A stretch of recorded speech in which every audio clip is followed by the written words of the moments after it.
మహిమ కలుగును గాక. దేవునికి స్తోత్రం. ఆశ కలిగిన ప్రాణాలను తృప్తిపరిచే మన యేసయ్య. ఆయన ఒక్క మాట చాలు పిల్లరా, మనము బ్రతికిపోతాం, బాగుపడిపోతాం, బలపడతాం, స్థిరపడతాం. నమ్మినోడు స్తోత్రం చెప్పండి. ఒక్క మాట చాలు, ఒక్క మాట చాలు, ఒక్క మాట చాలు ప్రభో, నాతో నీవు మాట్లాడినచో నే బ్రతికెదను ప్రభో. నాతో నీవు మాట్లాడినచో నే బ్రతికెదను ప్రభో. ఒక్క మాట చాలు, ఒక్క మాట చాలు, ఒక్క మాట చాలు ప్రభో. ఒక్క మాట చాలు, ఒక్క మాట చాలు, ఒక్క మాట చాలు ప్రభో. దేవునికి మహిమ కలుగునుగాక. దేవుని పరిశుద్ధ వాక్యములో నుండి దేవుడు మన కొరకు అనుగ్రహించిన సకల సమస్యల పరిష్కారముగా, సకల ప్రశ్నలకు జవాబుగా, బలముగా, జయముగా, ఖడ్గముగా దేవుడు మనకు అనుగ్రహించిన బైబిల్ పరిశుద్ధ గ్రంథములో నుండి నిర్గమాకాండము, Exodus, the book of Exodus, నిర్గమాకాండం తెలుగులో చెప్పాయా? నిర్గమాకాండము 3వ అధ్యాయం. దేవునికి స్తోత్రం. నిర్గమాకాండము 3వ అధ్యాయము. ప్రభువుకు స్తోత్రం. 13, 14 వచనాలు చదువుతూ మీ దృష్టికి, మీ గమనానికి తీసుకొస్తూ ఉన్నాను పిల్లరా. నిర్గమాకాండము 13వ అధ్యాయము 13, 14 వాక్యాలు. మోషే, చిత్తగించుము, నేను ఇశ్రాయేలీయుల యొద్దకు వెళ్ళి వారిని చూచి మీ పితరుల దేవుడు మీ యొద్దకు నన్ను పంపెనని వారితో చెప్పగా, వారు ఆయన పేరేమి అని అడిగిన ఎడల వారితో నేనేమి చెప్పవలెనని దేవుని అడిగాను. అందుకు దేవుడు, నేను ఉన్నవాడను అనువాడనై ఉన్నానని మోషేతో చెప్పెను. మరియు ఆయన, ఉండుననువాడు మీ యొద్దకు నన్ను పంపెనని నీవు ఇశ్రాయేలీయులతో చెప్పవలెననెను. దేవుడి పరిశుద్ధ లేఖనాన్ని మనందరి వినికిడిలో, ధ్యానములో దీవించునుగాక. పరిశుద్ధాత్మ మరొక్క మారు తన ప్రేమను బట్టి మనలను దర్శించునుగాక. తండ్రిని గురించిన ప్రత్యక్షత మనకు అనుగ్రహించునుగాక, దీవించునుగాక. చిన్న మాట ప్రార్థన చేసుకుందాం. స్తోత్రమయ్యా, స్తోత్రమయ్యా. ప్రేమ కలిగిన మహాపరిశుద్ధ తండ్రి, జీవము కలిగిన మిక్కిలి గొప్ప దైవమా, జీవాధిపతి, సర్వాధిపతి, సర్వాధికారి, సర్వోన్నతుడా, సర్వశక్తిమంతుడా, నీ పరిశుద్ధ నామమునకు స్తుతులు, స్తోత్రాలు చెల్లిస్తున్నామయ్యా. ఈ ఉదయకాలమంతా కూడా తోడుగా ఉన్నావు తండ్రి. అయా, మీ సత్యవాక్యమును, మీ సన్నిధిని, మీ సహవాసమును మాకు అనుగ్రహించినందుకు నీకు స్తోత్రాలు.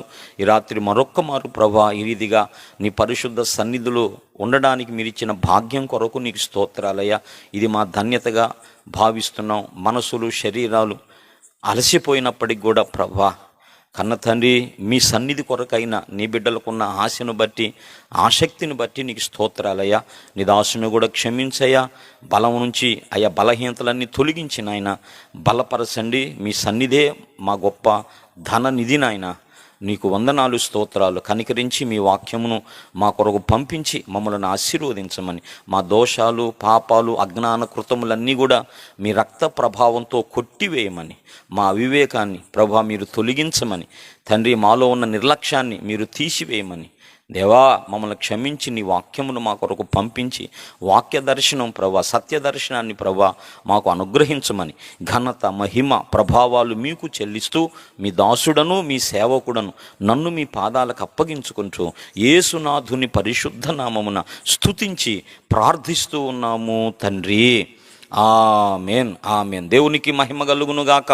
హల్లెలూయా. దేవునికి స్తోత్రం. పిల్లరా, మనం చదువుకున్నటువంటి లేఖన భాగములో మరి సర్వశక్తి కలిగినటువంటి దేవుడు మోషేకి తన్ను తాను ప్రత్యక్ష పరచుకుంటున్నటువంటి సందర్భాన్ని మనము గమనిస్తూ ఉన్నాం. మోషే మరి ఐగుప్తు దేశంలో జరిగినటువంటి సంఘటనను బట్టి మరి ఆయన పారిపోయి మరి ఎక్కడికి వెళ్ళాడు? మిద్యాను దేశానికి వెళ్ళి అక్కడ మరి ఏం చేస్తున్నాడు? ఒక ఆశ్రయాన్ని పొందాడు. ఆయన పేరు ఏం పేరు? రఫాయేలు, హిత్రో. మరి అక్కడ ఆయన ఆశ్రయాన్ని పొందినట్లుగా దేవుని వాక్యంలో మనము గమనిస్తూ ఉన్నాము. అక్కడ ఆయనకున్నటువంటి కుమార్తెలలో ఒక కుమార్తెను ఆయన వివాహం చేసుకొని ఒక సాధారణమైనటువంటి జీవితాన్ని, అంటే దేవుడు ఆయన పట్ల కలిగి ఉన్నటువంటి ప్రణాళిక, ఉద్దేశం వేరుగా ఉన్నది. అయితే ఆయన భయపడి ఆ దేశానికి పారిపోయి అక్కడ ఉన్నటువంటి హిత్రో అనేటువంటి మామ, ఇంకొక పేరుంది ఆయనకి, రఘుయేలు. ఏం పేరు? దేవునికే మహిమ కలుగును గాక. మరి అక్కడ ఆశ్రయం పొంది ఆయన కుమార్తెలలో ఒక కుమార్తెను మరి వివాహము చేసుకొని ఒక సాధారణమైన జీవితాన్ని ఆయన జీవిస్తున్నాడు. మరి అయితే హృదయంలో ఒక వేదన ఉన్నది, హృదయంలో ఒక బాధ ఉన్నది. అదేమిటంటే తన ప్రజలైన వారు ఐగుప్తు దేశంలో మరి ఘోరమైన బాధలు, వేదనలు అనుభవిస్తున్నారు. ఏ రీతిగానైనా సరే వారికి విడుదల, విమోచన కలిగించాలనే ఒక హృదయంలో ఒక మంట అయితే ఉన్నది పిల్లరా, ఒక భారం, ఒక బాధ అయితే ఉన్నది. చేయటానికి అవకాశం లేక అక్కడే రాజీ పడిపోయి ఒక సాధారణమైన జీవితాన్ని ఆయన జీవిస్తున్నాడు. ఆ సందర్భంలో పిల్లరా దేవుడు మరొక్కసారి ఆ హోరేబు పర్వతం మీద దేవుడు దర్శించాడు. దేవునికి స్తోత్రం. మరి ఆ సందర్భంలో దేవుడు దర్శించి మళ్ళా ఆయన పిలుపేమిటో, ఆయన జీవితం వెనుక దేవుని ఉద్దేశం ఏమిటో మరొకసారి జ్ఞాపకం చేసి, నువ్వు మళ్ళా వెళ్ళాలి, ఐగుప్తు దేశంలో నా ప్రజలైనటువంటి వారి బాధ నేను చూచాను, వారి మూలుగులు నేను విన్నాను, కనుక దిగొచ్చాను, వాళ్ళని విడిపించటానికి దిగొచ్చాను, సాధనంగా నిన్ను ఏర్పాటు చేసుకున్నాను, నువ్వు వెళ్ళి నా ప్రజలను విడిపించి మరి పాలు తేనెలు ప్రవహించు దేశానికి నువ్వు తీసుకురావాలి అన్నప్పుడు వారిద్దరి మధ్య కొంత డిస్కషన్ జరిగింది కదా, కొంత మరి సంభాషణ జరిగింది. దేవుడేమో పొమ్మంటాడు, ఈయనేమో పోనంటాడు. నా వల్ల కాదయ్యా, నేను చేతగాను ఉన్నాయా, నా వల్ల కాదు, నేను బలహీనున్నయ్యా, నేను నత్తివాడినయ్యా, నాకు మాటలు సరిగా రావు ప్రభువా, ఇలాగూ పిల్లరా. అయితే అలాగా ఉన్నాడా మోషే అంటే? అలాగూ లేడు. అంటే దేవుని ముందు మనం ఎలాగుండాలి అనేదాన్ని మోషేను బట్టి మనం నేర్చుకుంటాం. మనం భౌతికంగా మన టాలెంట్స్ ఎలాగున్నప్పటికి కూడా దేవుని ముందు మనం పోయేటప్పుడు కల్లా అవన్నీ తీసి పక్కన పెట్టాలి. మోషే ఎలాంటి వాడో తెలుసా? మోషేకున్న టాలెంట్ ఏంటో మరి అపోస్తల కార్యాల గ్రంథం స్తెఫను ప్రసంగంలో మనం గమనిస్తాం పిల్లరా. మోషే ఎలాంటి వాడంటే మాటల యందు, కార్యముల యందు ఆయన ప్రవీణుడు అనే మాట ఉంది. ఎవరంట? మాటల యందు, కార్యముల యందు కూడా ఆయన ప్రవీణుడై ఉన్నాడు. మరి దేవుని ముందు చాలా చెబుతున్నాడు ఏంటి? అయ్యా నేను చేతగానున్నయ్యా, నా వల్ల కాదయ్యా, నేను నత్తి ఉన్నయ్యా, నేను బలహీనున్నయ్యా అంటున్నాడు. మనం కూడా అలా, అది మాదిరి అన్నమాట. అర్థమని దేవుని ముందు మన హెచ్చులు జల్లవు. దేవుని ముందు పోయినప్పుడు మనల్ని మనం తగ్గించుకోవాలి. ఆయన పాదాల దగ్గర, ప్రభువా ఏదన్నా ఉందంటే అది నీ కృపే కదయ్యా. హనోకర్ రాసినట్టు కదా, హనోకర్ ఏం రాశాడు? అన్నీ నీవే కదయ్యా, నాకున్నవన్నీ నీవిచ్చినే ప్రభువా, అదే నాకున్నవన్నీ నీవిచ్చినేవేనయ్యా అంటాడు ఆ పాటలో. పిల్లరా దేవుని వల్లనే కలిగి ఉన్నాయి. మనం ఏదన్నా టాలెంట్ కలిగి ఉన్నామంటే, మరి నేను పాటలు పాడుతున్నాను, వాక్యం అందిస్తున్నాను, ఇది ఎవరు కృప? దేవుని కృపే కదా. మీరు పరిచర్య చేస్తున్నారు, ఇదంతా దేవుడు మనకి ఇచ్చినటువంటి ఆధిక్యత. ఆయనే లేకపోతే ఏదీ లేదు. కనుక ఆయన ఇచ్చి ఏదన్నా మనకు ఉందంటే అది ఆయన దయ, ఆయన కృప, ఆయన ప్రేమ సంకల్పము. ఇది మనం ఆలోచించి, ప్రభువా ఏదైతే నాకు ఇచ్చేవో అదంతా నీ మహిమ కోసమేనయ్యా అని దేవుడిని అన్ని విషయాల్లో మనం ఘనపరిచే వారంగా ఉండాలి. అప్పుడు దేవుడు ఇంకా మనల్ని హెచ్చిస్తాడు, మనల్ని దీవిస్తాడు. నేనేందనుకున్నా ప్రభువా, నా జ్ఞానం ఏందనుకున్నా అని మనం దేవుని ముందు హెచ్చులు పోతే కుదరదు. మోషేకి అనేకమైన టాలెంట్స్ ఉన్నప్పటికి కూడా దేవుని ముందుకు పోయి ప్రభువా నేను ఎంతటి వాడినయ్యా అని అన్నాడు.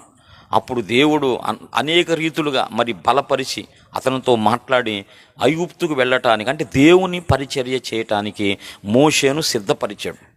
మోషేను ఏం చేశాడు? అతన్ని కన్విన్స్ చేశాడు అనమాట. మొత్తానికి మా దేవుని మాట వినేటట్టుగా చేశారు. చివరికి ఇంకో మాట అంటాడు ఏమిటంటే, అయ్యా నేను వెళతాను, మరి అక్కడికి వెళ్ళినాక మరి నిన్ను పంపిన దేవుడెవరో, ఆయన పేరేమిటి అని అడుగుతారు వాళ్ళు. ఇశ్రాయేలు ప్రజలు మామూలు కాదు అదా, కాబట్టి వాళ్ళు అడుగుతారు, ఎవరు పంపిన దేవుడెవరు, ఆయన పేరేమిటి అని వాళ్ళు అడుగుతారయ్యా. అప్పుడు నేనేం చెప్పాలి? 13వ వచనం చూడండి. మోషే చిత్తగించుము. ఇశ్రాయేలీయుల యొద్దకు వెళ్ళి వారిని చూచి, పితరుల దేవుడు మీ యొద్దకు నన్ను పంపెనని వారితో చెప్పగా, వారు ఆయన పేరేమని అడిగిన ఎడల నేనేం చెప్పాలయ్యా? వాళ్ళు అడుగుతారు, ఆయన పేరేంటి? పితరుల దేవుడు అంటున్నావు, ఎవరు ఆయన పేరు ఏమిటంటే, అప్పుడు పిల్లరా మొట్టమొదటిసారి దేవుడు తన్ను తాను మోషేకి బయలుపరుచుకుంటున్నాడు. దేవునికి స్తోత్రం. బయలుపరుచుకుంటున్నాడు. అప్పుడు చెప్పాడు కదా, నేను ఎవరినంటే నేను ఉన్నవాడను అనువాడను. దేవునికి స్తోత్రం కలుగును గాక. నేను ఎవరిని? అందుకు దేవుడు ఉన్నవాడను అనువాడనై ఉన్నాను. నేను ఉన్నవాడను అనువాడను. నేను ఉన్నవాడను అనువాడను. ఇంకా కిందకు వస్తాడు పిల్లరా. కిందకు వచ్చినప్పుడు అందుకు 15 కూడమ్మ. మరియు దేవుడు మోషేతో మీ పితరుల దేవుడైన యెహోవా, జెహోవా, యెహోవా, యెహోవా, యెహోవా కాదు, యెహోవా, అది యెహోవా, మీ పితరుల దేవుడైన, అంటే తను తాను మొట్టమొదట తన నేముని ఇక్కడ బయలుపరుచుకుంటున్నాడు. దేవుడు ఉన్నాడు. దేవుడు అంటే చాలామంది ఉంటారు ఆ పేరు కలిగిన వాడు. అనబడిన వాళ్ళు, దేవుడు అనబడిన వారు, దేవతలు అనబడిన వారు అనేకులు ఉన్నారు అని బైబిల్ చెప్పింది. అయితే ఎవరు? అందరిలో ఒక ఆయన ఉన్నాడు, నిజదేవుడు ఉన్నాడు, ఆయనే నిత్యజీవమై ఉన్నాడు. అయితే ఆయన నేమేంటి? ఆ దేవుని సృష్టికర్త పేరేమిటి అని అనుమానం వచ్చింది. అప్పుడు మొట్టమొదట తన పేరేమిటో ఇక్కడ దేవుడు బయలుపరుచుకుంటున్నాడు. మరి అబ్రహాముకు బయలుపరచలేదా అంటే బయలుపరిచాడు. అంటే పేరు చెప్పలేదు, కానీ ఆయన ఒక దేవునిగా ఆయనకు ప్రత్యక్షమయ్యాడు. అబ్రహాం కూడా మరి దేవుడిని అర్థం చేసుకున్నాడు. నిత్య దేవుడు అంటాడు, సత్యదేవుడు అంటాడు, భూమిని ఆకాశమును కలుగు చేసిన దేవుడు అంటాడు. అంటే దేవుడు అబ్రహాముకు అనేక రీతులుగా ప్రత్యక్షపరుచుకున్నాడు. అబ్రహాం కూడా ఒకప్పుడు ఎవరంటే యెహోషువ గ్రంథంలో ఉండింది. ఆయన ఒకప్పుడు విగ్రహారాధికుడుగానే ఉన్నాడు, అన్యునిగానే ఉన్నాడు, దేవునికి వ్యతిరేకమైన పనులను చేసిన వానిగానే ఉన్నాడు. అయితే ఈ దేవుడు ఆయన దర్శించి తనేమిటి ఆయనకు ప్రత్యక్ష పరుచుకున్నాడు. ఇక్కడ క్లియర్గా మోషేతో చెబుతున్నాడు కదా, నా పేరు యెహోవా అన్నాడు. నా పేరు యెహోవా. దేవునికి స్తోత్రం. దేవుని నామము అది అన్నమాట, యెహోవా, యెహోవా. తర్వాత పైన చెప్పాడు, నేను ఎవరినంటే నేను ఉన్నవాడను, నేను అనువాడను. దేవుడు ఎవరంట? ఉన్నవాడు, అనువాడు. ఉన్నవాడంటే నేను ఉన్నవాడను, ఎవరూ లేకున్నప్పుడు, ఏమీ లేనప్పుడు నేను ఉన్నవాడను. అది ఎవ్వరూ లేరు, ఏమీ లేవు, ఈ విశ్వమే లేదన్నమాట. ఈ విశ్వమును కూడా దేవుడు ఒక ఏర్పాటుతో చేశాడంట. ఎవరూ లేరు, ఏమీ లేదు, దేవుడే ఉండినటువంటి సమయం ఒకటి ఉంది. ఆయన ఒక్కడే ఉన్నాడంట, ఇంకెవ్వరూ లేరు. ఎట్టున్నాడో మనకు అది మన జ్ఞానానికి మించింది, అది జ్ఞానమునకు మించింది, అది మన ఊహకు అది అందనన్నమాట. ఎట్టుంటాడు అంటే అదే ఆశ్చర్యం. దేవుడు ఉన్నాడంతే, ఎవరూ లేరు, ఏమీ లేవు, ఆయన ఒక్కడే ఉన్నాడంట. ఒకసారి మీరు తిమోతి పత్రిక 6వ అధ్యాయంలోకి వస్తే అక్కడ ఇలాగూ చెప్పబడి ఉన్నది. 1 తిమోతి పత్రిక 6వ అధ్యాయము, దేవునికే మహిమ కలుగునుగాక. అది ఎక్కడున్నాడంట ఆయన? 6వ అధ్యాయము 16వ వచనం. సమీపింపరాని తేజస్సులో ఆయన మాత్రమే, అది సమీపింపరాని తేజస్సు అంటే దాని అర్థం ఏమిటి? ఒక తేజో మండలం ఉంది, దానిని ఎవ్వరు కూడా సమీపించలేరు. దాని దగ్గరకు మనం వెళ్ళలేం, వెళితే కాలిపోతాం. అంత సమీపించరా. ఒక తేజో మండలం ఉంది, ఆ మండలం దగ్గ వెలిగిపోతుంది. ఎవరన్నా అక్కడికి వెళ్ళాలనుకుంటే వెళ్ళటానికి వీల్లేదు. అంటే సమీపింపదగిన, సమీపింపరాని, అది సమీపించడానికి అవకాశం ఉన్నటువంటి స్థలం, వెళ్ళటానికి అవకాశం లేనటువంటి స్థలం. దేవుడు ఉన్నటువంటి స్థలము వెళ్ళటానికి అవకాశం కలిగి ఉందా? అవకాశం లేనిది. అది సమీపింపరాని తేజస్ అంటే ఎవ్వరు కూడా వెళ్ళటానికి అవకాశం లేదు అక్కడికి. ఎవరు అసలు ఎవరు లేరు, అంతవరకు ఎవరు లేరు. సమీపింపరాని తేజస్సులో ఆయన మాత్రమే వసించుచు అమరత్వము గలవాడయున్నాడు. అమరుడు అంటే మరణము లేనివాడు అని అర్థం. అమరుడు అంటే అమరుడు, అమరత్వము గలవాడై ఉన్నాడు. అక్కడున్నాడు దేవుడు. దేవునికి స్తోత్రం. ఎవరూ లేరు, ఏమీ లేదు. ఎవరూ లేకుండా ఏమీ లేకుండా ఎవరున్నారు? దేవుడు ఉన్నాడు. మనం ఎవరం కూడా లేము. ఇప్పుడు మనకు కనబడేది ఏదీ లేదు. ఇది మనకు కనబడేదంతా కూడా దేవునిని బట్టి కలిగింది. ఒకసారి మీరు యోహాను సువార్త 1వ అధ్యాయం 1-2 వచనాలు చూడండి. ఆది యందు వాక్యం ఉండెను, వాక్యము దేవుని యొద్ద ఉండెను, వాక్యము దేవుడై ఉండెను, ఆయన ఆది యందు దేవుని యొద్ద ఉండెను, సమస్తమును ఆయన మూలముగా కలిగెను. కలిగి ఉన్నదేది కూడా ఆయన లేకుండా కలగల. సమస్తమును ఆయన మూలముగా కలిగింది. కలిగి ఉన్నది ఏది కూడా ఆయన లేకుండా కలగలేదు. ఎప్పుడు ఏదైతే ఉందని మనం అనుకుంటామో దాని అంతటికి కూడా ఆయనే ఆధారమైన వాడు. కలిగి ఉన్నదంతా కూడా ఆయన బట్టి కలిగి ఉంది. ఆయన లేకుండా ఏదీ లేదు, ఎవరూ లేరు. అన్నిటికీ ఆయనే ఆధారమైనటువంటి వాడు, అన్నిటికీ ఆయనే మరి కారణమైనటువంటి వాడు. దేవునికి స్తోత్రం. దేవుడు అంటే అదనమాట. అక్కడున్నాడు ఆయన, సమీపింపరాని తేజస్సులో ఒక్కడు మాత్రం ఉన్నాడు, అమరత్వము కలిగిన వాడుగున్నాడు. దేవునికి స్తోత్రం కలుగునుగా. ఈ పాట మనం రాశాం. సమీపించరాని తేజస్సులో వసించువాడా దేవకుమారా, సమీపించరాని తేజస్సులో వసించువాడా దేవకుమారా, మనుష్య కుమారునిగా దిగి వచ్చినావా, మనుష్య కుమారునిగా దిగి వచ్చినావా, మానవుల మధ్యలో నివసించినావా, మానవుల మధ్యలో నివసించినావా, సమీపించరాని తేజస్సులో వసించువాడా దేవకుమారా. దేవునికి స్తోత్రం. పిల్లలు, అక్కడున్నాడు ఆయన, అక్కడున్నాడు. అక్కడ ఉన్నటువంటి ఎక్కడున్నాడు ఆయన? తండ్రి ఒక్కడే ఉన్నాడు. మరి కుమారుడు, పరిశుద్ధాత్మ. ఇప్పుడు మనం ఆరాధించే దేవుడు ఎవరు చెప్పండి? ఆరాధించే దేవుడు అంటే త్రియేక దేవుడు, త్రిత్వమయ్యున్న దేవుడు. తండ్రి, కుమార, పరిశుద్ధాత్మ దేవుడు. తండ్రి వేరు, కుమారుడు వేరు, పరిశుద్ధాత్మ వేరు. తండ్రి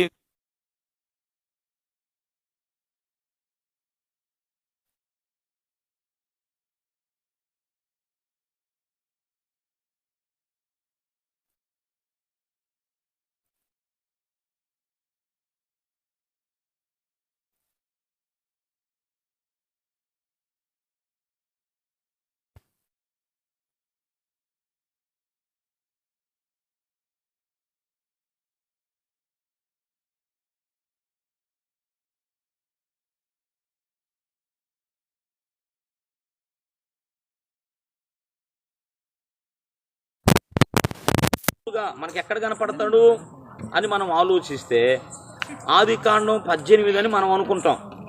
కానీ 18 కాదు, అసలు ఆదికాండం 1:1లో మనకు కనపడతాడు. ఆదికాండంలోనే 1వ అధ్యాయంలోనే పిల్లరా ఈ త్రియేక దేవుని దర్శనం మనం చూడగలుగుతాం. దేవునికి స్తోత్రం. ఆది యందు దేవుడు భూమి ఆకాశములను సృజించెను. భూమి నిరాకారముగాను శూన్యముగాను ఉండెను, చీకటి అగాధ జలము పైన కమ్మి ఉండెను. అదుగో దేవుని ఆత్మ జలముల పైన. ఇక్కడే త్రిత్వ దర్శనం మనం కనపడింది.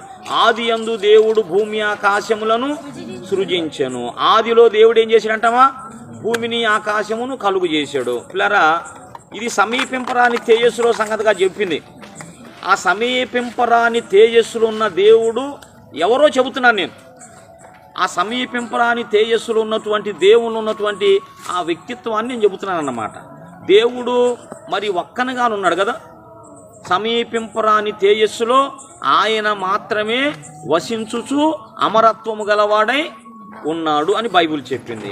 అయితే ఒక్కడున్నాడా, ముగ్గురున్నారా అని మనం ఆలోచిస్తే తండ్రి అక్కడ ఉన్నాడు. మనం ఆరాధించే దేవుడు అసలు మనం ఆరాధించే దేవుడు, మనం నమ్మిన దేవుడు, విశ్వసించిన దేవుడు ఎవరంటే త్రియేక దేవుడు. ఎవరంటమా? త్రియేక దేవుడు. త్రియేక దేవుడు. ఒకడు ముగ్గురై ఉన్న దేవుడు, ముగ్గురు ఒకటై ఉన్న దేవుడు. ఎట్లా ఇది? అదే మరి బైబిల్ చెప్పింది. బైబిల్ ఏం చెప్పిందంటే దీన్ని మనము వివరించడం వలన అర్థం చేసుకోలేమంట. దీన్ని మనం అనుభవించడం వలన మనం గ్రహిస్తామని ఒక దైవజనుడు చెప్పి ఎక్స్ప్లెయిన్.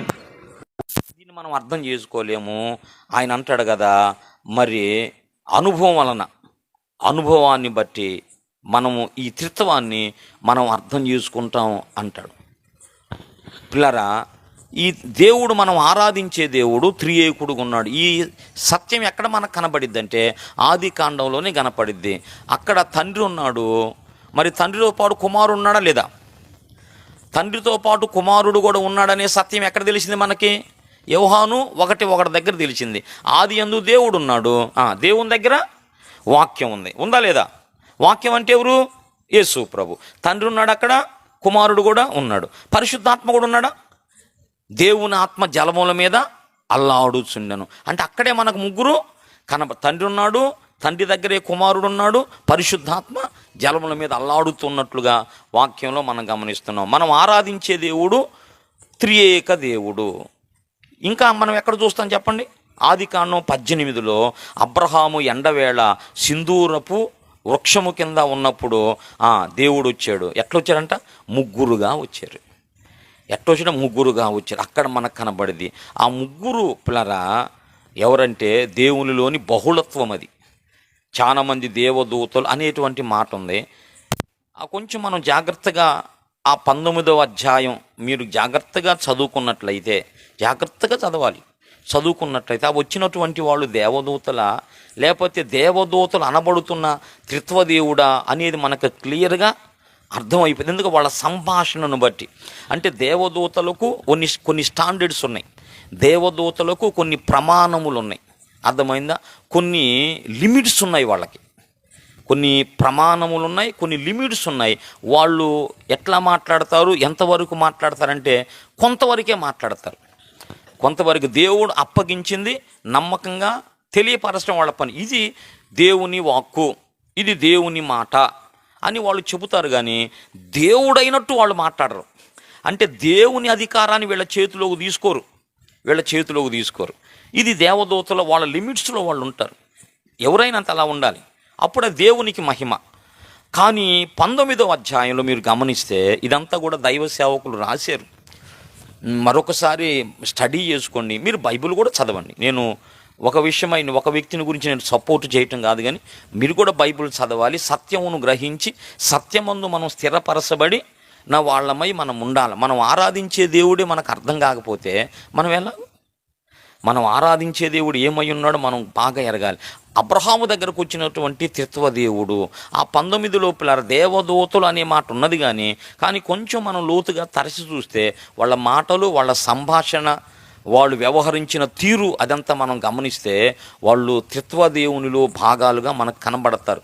దేవునిలో బహుళత్వం అన్నమాట, అక్కడ కనబడతారు. ఇంకా మనకు చెప్పండి, త్రిత్వ దేవుని గురించి ఎక్కడ మనం చూస్తాం అంటే యేసు ప్రభు బాప్తిసం పొందిన సందర్భంలో మనము చూడగలుగుతాం. ఇంకా చెప్పండి, రూపాంతరపు కొండ దగ్గర అది మనం చూస్తాం. బాప్తిసం దగ్గర ఎట్లా చూస్తాం? యేసు ప్రభు బాప్తిస్మం పొంది ఒడ్డునకు వచ్చినప్పుడు ఏం జరిగింది? పరిశుద్ధాత్మ పావురం వల్ల ఆయన మీద రాలేడు, ఇద్దరు కనపడుతున్నారు. మరి పైనుంచి ఒక స్వరం, ఈయన నా ప్రియ కుమారుడు, ఈయన యందు నేను ఆనందించుచున్నాను అన్నాడు. తర్వాత రూపాంతరపు కొండ దగ్గర కూడా పిల్లరా యేసు ప్రభు ఆ కొండ మీదకి వెళ్ళి ప్రేయర్ చేసుకుంటున్నప్పుడు ఆయన అంతా కూడా మారిపోయాడు, దగదగ మెరిచిపోయాడు. ఆ సందర్భంలో పిల్లరా మరొక స్వరం వినపడుతుంది, అది ఈయన నా కుమారుడు, ఈయన మాట మీరు వినండి అన్నాడు. అప్పుడు త్రిత్వ దేవుడు ఎక్కడున్నాడు? తండ్రి మాట్లాడుతున్నాడు, కుమారుడు ఉన్నాడు, కుమారునిలో పరిశుద్ధాత్మ దేవుడు ఉన్నాడు. దేవుని స్తోత్రం. కుమారుల్లో పరిశుద్ధాత్మ ఆ పాటికి పొందుకున్నాడు ఆయన. నేను మాట్లాడుతున్న నా మాటలు కాదు, నేను మాట్లాడే మాటలు ఆత్మయు జీవమునై ఉన్నవన్నాడు యేసయ్య.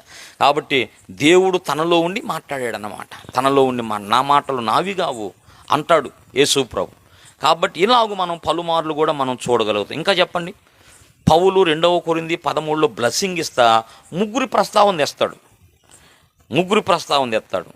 అర్థం ప్రభువైన యేసుక్రీస్తు కృప, తండ్రి ప్రేమ, పరిశుద్ధాత్మ సహవాసం అంటాడు. యేసయ్య కృప, తండ్రి ప్రేమ, పరిశుద్ధాత్మ దేవుని సహవాసం. ముగ్గురు కనపడుతున్నారు. ఇంకా చెప్పండి. యేసు ప్రభువారు మనందరి కొరకు చేయవలసిన మన మంచి జీవితాల కోసం, మన సంతోషం కోసం, మన సమాధానం కోసం, మన ఆరోగ్యం కోసం దేవుడు చేయవలసినంత చేశాడా చేయలేదా? అది ఆయన పాదాలు పట్టుకొని అడుక్కోవాలి. ప్రభువా, ఈ సమస్య అంతా ఏనాడు నువ్వు కొట్టివేసేవయ్యా, ఈ రీతిగా నీ ఉండడానికి వీల్లేదో, నువ్వు ఎలా ఉండాలని నా కొరకు ప్రాణత్యాగం చేసావో, నేను ఎలా ఉండాలని నువ్వు సిలువకు అప్పగించుకున్నావో ఆ జీవితం నాకు ఇయ్యా. మనం ఇలా ఉండడానికే యేసు ప్రభు సిలువకు అప్పగించుకున్నాడా, లేకపోతే మరొక జీవితంలో ఉండాలని సిలువకు అప్పగించుకున్నాడా? నాకు చెప్పండి. యేసు ప్రభు మనందరి కోసం తన్ను తాను అప్పగించుకున్నాడు, తన ప్రాణాన్ని త్యాగం చేశాడు మన ప్రభు. దేని కొరకు? మరొక జీవితం కోసమా? ఇప్పుడు జీవించే జీవితం కోసమేనా? నూతన జీవితం కోసమా? పాత జీవితం కోసమా? యేసు ప్రభువునందు మన విశ్వాసం ఉంచినప్పుడు ఏం జరిగిద్దంట? పిల్లరా, మనము దేవుని వాక్యాన్ని సీరియస్గా తీసుకోకపోతే మార్పులు జరగాలంటే దేవుని వాక్యాన్ని సీరియస్గా తీసుకోవాలి. ఆ సీరియస్గానే దేవుణ్ణి మనం అడగాలి, దేవుని దగ్గర ప్రార్థన చేయాలి. 2 కొరింథీ పత్రిక 5:17లో కాగా ఎవడైనను క్రీస్తు నందున్న ఎడల దేవునికి నూతన సృష్టి, పాతవి ఇంకా అట్లాగే ఉండేను. ఏమ్మా, పాతవి గతించిందా లేదా? పాతవి గతించిందంటే ఏంది? ఆదాము ద్వారా మనల్ని వెంటాడిన పాత జీవితం, రోత జీవితం, దుఃఖ జీవితం అంతా కూడా పోయింది. దేవునికి స్తోత్రం. నూతన జీవితం మనకి ఇవ్వబడింది. నూతన జీవితం. ఎవడైనా క్రీస్తు నందునెడల పాతవి గతించినయా లేవా? సిలువలో మన పాత జీవితం అంతా సమాధి చేయబడిందా లేదా? ఆదాము ద్వారా మనకు అనుగ్రహించబడిన రోత జీవితం అంతా సిలువలో యేసు ప్రభు భరించాడా లేదా? యేసు ప్రభు ద్వారా న్యూ లైఫ్ మనకి ఇవ్వబడింది. హల్లెలూయా. నూతన జీవితం మనకు ప్రసాదించబడింది. మనం అడగాల, ప్రభువా, ఇప్పుడు నేను జీవిస్తున్న జీవితం అయా నీ ప్రాణత్యాగానికి సరైందేనా లేదా దానికి వ్యతిరేకమైందా? ఇలాంటి జీవితం జీవించాలని నువ్వు సిలువలో ప్రాణం పెట్టావా, లేకపోతే వేరొక జీవితం జీవించడానికి ప్రాణం పెట్టావా? సీరియస్గా కూర్చోండి, ఎవరిని దగ్గరకు రానికుండా ఒంటరిగా కూర్చొని 2 మాట్లాడగండి. దేవుణ్ణి ఎక్కువ అడగొద్దు, 2 మాట్లాడగండి. బైబిల్ పట్టుకొని, ప్రభువా, ఈ భారతదేశంలో అన్యురాలుగా నేను పుట్టాను, నీ మహాకృపలో సువార్త నా దగ్గరకు వచ్చింది, నేను నిన్ను నమ్ముకున్నానయ్యా. నిన్ను నమ్ముకోవటాన్ని బట్టి బైబిల్ చెప్పింది కదా నూతన సృష్టి అని చెప్పింది. అంటే పాత జీవితం అంతా సమాధి చేయవు, క్రొత్త జీవితం. ఇప్పుడు మరి నువ్వు నాకు నూతన జీవితాన్ని ఇస్తే మరి ఆదాముకు సంబంధించినటువంటి జీవితము, దానికి సంబంధించిన సమస్యలు అనుభవిస్తున్నానేంటి? అవునా కదా? ఆదాముకు సంబంధించినటువంటి సమస్యలు ఎదుర్కొన్నామేమిటి? దీన్ని మనం సీరియస్గా ఆలోచించాలా. యేసయ్య పాదాలు పట్టుకోవాలా. యేసు ప్రభువు సిలువ మరణ పునరుద్ధానాల ద్వారా మనకొక న్యూ లైఫ్ ఇవ్వబడిందా లేదా? ఎవడైనా క్రీస్తు నందుంటే పాత సృష్టి అయినా కొత్త సృష్టిగా మారతాడని ఉందా? మారతాడని ఉంది. మరి మార్పులు జరుగుతున్నాయా? జరగాలి. మరి జరగాలంటే నువ్వు ప్రార్థన చేయాలి, పరిశుద్ధాత్మ సహాయంతో దేవునిని నువ్వు అడగాలి. దేవునికి స్తోత్రం. నమ్మాలి పిల్లరా, నమ్మాలి. నమ్ముట వలన మనం ఏదైనా పొందుకుంటాం. కాబట్టి యేసు మరణ పునరుద్ధానాల వలన క్రొత్త జీవితం మనకు అనుగ్రహించబడింది. యేసు ప్రభు మన కొరకు చేయవలసిందంతా కూడా చేశాడు. ఇంకా పని ఏమన్నా? నీ కొరకు నా కొరకు చేయవలసిన పని ఏమన్నా మిగిలిచుందా? నీ కొరకు ఇంకా యేసయ్య చేయవలసింది ఏమన్నా ఉందా? నీ కొరకు చేయవలసిందంతా చేశాడా? నీ మంచి జీవితం కోసం, క్షేమకరమైన సంతోషకరమైన జీవితం కోసం, పరిశుద్ధ జీవితం కోసం చేయవలసిందంతా చేశాడా? ఇంకేమన్నా చెయ్యాలని అడుగుతున్నా. ఏమో చేశాడా? ఇంకేమన్నా ఉందంటారా? చేశాడు కదా. చేయకపోతే సమాప్తమైంది అన్నగా, చేశాడు కనుకనే సమాప్తమైంది అన్నాడు చివరి మాట. కాబట్టి చేశాడు. దీన్ని మనం నమ్మాలి. అన్నాడు కదా యేసు. ఇప్పుడు మీరు వెళ్ళండి, సర్వ సృష్టికి వెళ్ళండి, సర్వజనుల యొద్దకు వెళ్ళండి. దేవునికి స్తోత్రం. యేసు ప్రభువు చేసిన పని అనేది ప్రతి మానవునికి సంబంధించిన పని. అది నాకొద్దు, నాకు అవసరం లేదు, మాకొద్దు, మాకు అవసరం లేదు, ప్లే కార్డులు పెడతానంట కొన్ని గ్రామాల్లో. పెట్టుకోండి బాబు, ఎంతవరకు పెడతారు? ఈ గ్రామంలో అన్య మత ప్రచారము ఏంటంటే నిషేధము.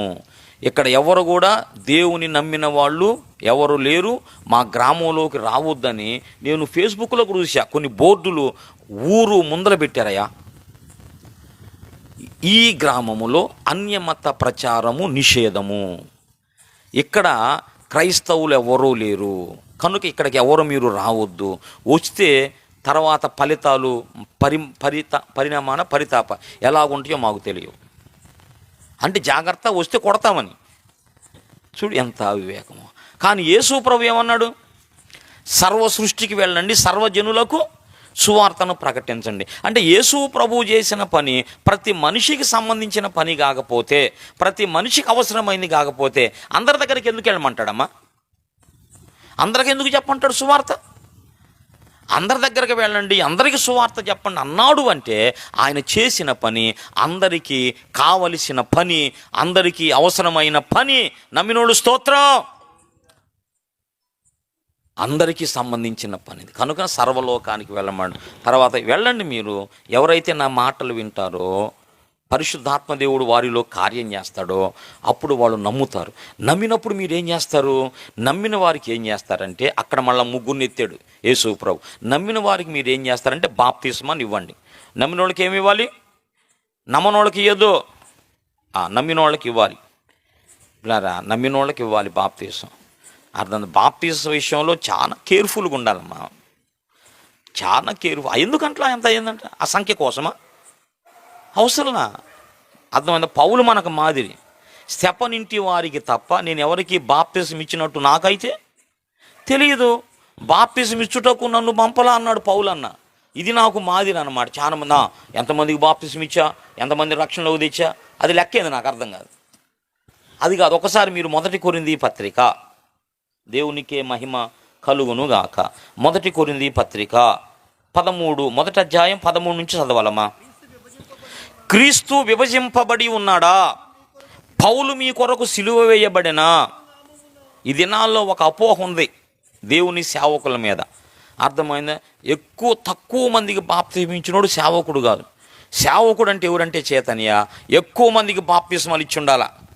ఎంతమందికి ఇచ్చా దాన్ని బట్టి సేవకుడు అన్నమాట. ఇకపోతే అబ్బే నువ్వు సేవకుడివే కాదు పో.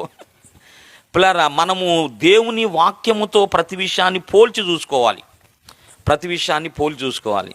ఇక్కడ చూడండి, ఇప్పుడు పౌలు అంటాడు కదా, అట్లాగైతే కనుక అసలు పౌలు పిల్లరా అందరికంటే తక్కువ స్థాయిలో ఉన్నాడు కదా. అసలు పౌలుని సేవకుల లెక్కలో ఏదు, ఎందుకంటే ఆయన ఒక్కళ్ళకి ఇచ్చాడు. మరి ఎన్ని సంవత్సరాల సేవ పౌలు అన్నది నాకు తెలియదు, నాకు తెలియలేదు. ఏ సేవకుని ద్వారా నేను తెలుసుకోలేకపోయాను, భవిష్యత్తు తెలుసుకొని చెబుతా. ఇప్పుడు నన్ను అడిగారు అనుకో, ఇది 20 సంవత్సరాల సేవ. అర్థమైందా? 20 సంవత్సరాలు దేవుని వాక్యాన్ని ప్రకటిస్తూ ఆయన పనిలో, ఆయన పరిచర్యలో ఏం జరిగిందో ఆయనకే తెలుసు. కానీ ఆయన సేవకునిగా మాత్రం నేనున్నా. గడిచినటువంటి 25 ఇయర్స్గా దేవుని పని చేస్తున్నాను, దేవుని వాక్యాన్ని ప్రకటిస్తున్నాను, దేవుని సాక్షిగా నిలబడ్డాను. దేవునికే మహిమ కలుగును గాక. పిల్లరా, పౌలన్న సేవ సంవత్సరాలు మనకు తెలియదు. ఇప్పుడన్నా చెబుతాను నేను పెద్దల ద్వారా తెలుసుకొని. అయితే ఆయన అంటాడు కదా, అన్ని సంవత్సరాలు 3 దండయాత్రలు చేశాడంట ఆయన. సువార్త దండయాత్రలు చేసి దాదాపుగా కొన్ని దేశాలనే కవర్ చేశాడు పౌలన్న. కొన్ని దేశాలకే సువార్తను తీసుకొని వెళ్ళాడనమాట. ఎంతమంది రక్షణ పొందిన అన్నది కాదు, సువార్త అందిందా లేదన్నది. పిల్లల రక్షణ అనేది మన చేతుల్లో లేదు, గుర్తుపెట్టుకోండి. ప్రజలను రక్షించడం అనేది మన చేతుల్లో లేదు, అది దేవుని చేతుల్లో ఉన్నది. మన చేతుల్లో ఉంది ఏంటంటే ఆయన వాక్యాన్ని ప్రకటించడం, ఆయన వాక్యాన్ని మనం ఇతరులకు తెలియపరచడం. అప్పుడు వినినటువంటి వారిలో పరిశుద్ధాత్మ దేవుడు కార్యం చేస్తాడు, కార్యం చేసి ఆకర్షించుకుంటాడు. బాప్తిస్మం దాకా ఆయన తీసుకొచ్చుకొని రక్షణలో. అది మన పని కాదు, ఇక్కడ చదవండి. ఇప్పుడు పౌలు జీవితాన్ని మనం ఆలోచిద్దాం. పౌలు నామమున మీరు బాప్తిస్మము పొందితిరా, నా నామమున బాప్తిస్మం పొందితిరని ఎవరైనాను చెప్పకుండునట్లు క్రిస్పునకును గాయూకునకు తప్ప ఎవరికిని బాప్తిస్మం ఇవ్వలేదు. క్రిస్పు, గాయు ఇద్దరున్నారమ్మా. తర్వాత స్తెఫను ఇంటి వారికి బాప్తిస్మం ఇచ్చి తిని. మరి స్తెఫను ఇంటి వాళ్ళు ఎంతమందో మనకు తెలియదు. 4 అనుకుందాం, పోనీ ఫ్యామిలీ మెంబర్స్ 4, వీళ్ళొక ఇద్దరమ్మా. మొత్తం ఎంతమంది? 6 నేను నయమే. ఉన్నా లేకపోయినా దాదాపు 1000కి మించిపోయింది. అందరూ ఉన్నా లేకపోయినా వాళ్ళు ఎక్కడున్నా క్షేమంగా ఉండాలని మనం ప్రార్థన చేద్దాం. అర్థమైందా? వాళ్ళ రక్షణ వాళ్ళు నమ్మకంగా కాపాడుకోవాలి, దేవుని వాక్యాన్ని సీరియస్గా తీసుకోవాలి, దేవునికి నమ్మకంగా బ్రతకాలని మనమైతే ప్రార్థన చేద్దాం. మరి పౌలు భక్తుడు 6కేనా? 6కే లైఫ్లో ఇచ్చింది. ఇప్పుడు ఈ దినాలనేమో ఎంతమందికి ఇచ్చా? అది ఈ సంఖ్య కావాలి. పిల్లరా, బైబిల్లోంచి మనం ఇది అలాగనే దేవుని వాక్యాన్ని మనం జాగ్రత్తగా మనం అంటే వెళ్ళారా? ఎవరో ఒక తల్లిగారు అంటుందంట, అట్ట జరిగిందంటగా, అమ్మో సంఘం అంతా గలిబిలైందంటగా, ఎవరు లేరంటగా. ఏందంట? మళ్ళా సువార్త ప్రకటిద్దాం, మళ్ళా ప్రజలను సమకూర్చుకుందాం. ఏమన్నా అయిద్దంట. ఇప్పుడు పోయిన బిడ్డలు నమ్మకం ఎక్కడన్నా వాళ్ళు దేవుని సందు ఉండాలని మనం ప్రార్థన చేద్దాం. ఇప్పుడు ఏమైద్దని అదో పని ఆగదు కదా. మనం వెళ్తానే ఉంటాం, వాక్యాన్ని ప్రకటిస్తూనే ఉంటాం, దేవుడు తన చిత్తంలో ఉన్న వాళ్ళని తీసుకొచ్చుకుంటానే ఉంటాడు. అర్థమైంది? ఇది మన పని కాదు కదా, ఆ పని దేవునిది. ఒకటే, రమ్మనకూడదంట, పొమ్మనకూడదంట. యేసన్న గారు చెప్పాడు ఈ మాట. మేము ఎవరిని రమ్మనో, మేము పొమ్మనం పో అన్నాడంట. అర్థమైంది? తీసుకొచ్చేది ఆయనే, మధ్యలో గ్రేడింగ్ చేసేది ఆయనే. అర్థమైంది? ఆయన చేసే పని ఆయన చేస్తుంటాడు, ఆయన తీసుకొస్తాడు. అర్థమైందా? కడతాడు ఆయన. తర్వాత ఆయన తనకిష్టం కాని వాళ్ళని ఆయనే పక్కన పెట్టుకుంటూ ఉంటాడు. 147వ కీర్తనలో, యెరూషలేము యెహోవాయే కట్టుచున్నవాడని, యెరూషలేము కట్టుచున్నవాడని, ఇశ్రాయేలీయులను పోగు చేయు వాడని, ఇశ్రాయేలీయులను పోగు చేయు వాడని, దేవునికి స్తోత్రము గానము చేయుటయే మంచిది, మనమందరము స్తుతి గానము చే. ఆ చరణం మళ్ళా పాడు. యెరూషలేము యెహోవాయే కట్టుచున్నవాడని, యెరూషలేము యెహోవాయే కట్టుచున్నవాడని, ఇశ్రాయేలీయులను పోగు చేయు వాడని, ఇశ్రాయేలీయులను పోగు చేయు వాడని, దేవునికి స్తోత్రము గానము చేయుటయే మంచిది, మనమందరము చేయుటయే మంచిది. దేవునికి స్తోత్రం. దేవుడు 2 చేయువాడు, ఒకటి కట్టువాడు, ఇంకొకటి పోగు చేయువాడు. ఇది ఎవరి పని?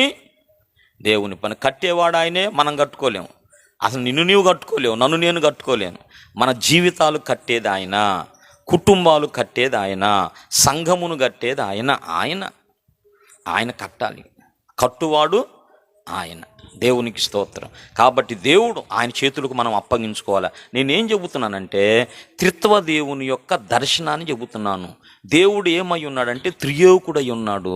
బైబిల్లో మనకు 3గా కనబడతాడు. తండ్రి కనబడతాడు, తండ్రికి వేరుగా కుమారుడు కనపడతాడు, కుమారుడు తండ్రి ఒకటి కాదు, మళ్ళా కుమారునికి వేరుగా పరిశుద్ధాత్మ కనపడతాడు. కుమారుడు పరిశుద్ధాత్మ ఒకటి కాదు. ఒకటైతే నేను వెళ్ళి మీ కొరకు ఆదరణకర్తను తండ్రి నామమున పంపు పరిశుద్ధాత్మను పంపుతానంటాడు. ఈయన పరిశుద్ధాత్మ ఒకటైతే మరి పంపేది ఎవరిని? కాబట్టి 3 వేరుగా ఉన్నారు. నేను ఇంతవరకు చెప్పుకుంటూ వచ్చా. ఆదికాండం 1:1 నుంచి ఆదికాండం 18 నుంచి తర్వాత పలుమార్లు కూడా మనము వెళ్ళి చూతుము అంటాడు, మనం ఇలా చేయుదుము అని బహువచనంలో దేవుడు మాట్లాడతాడు.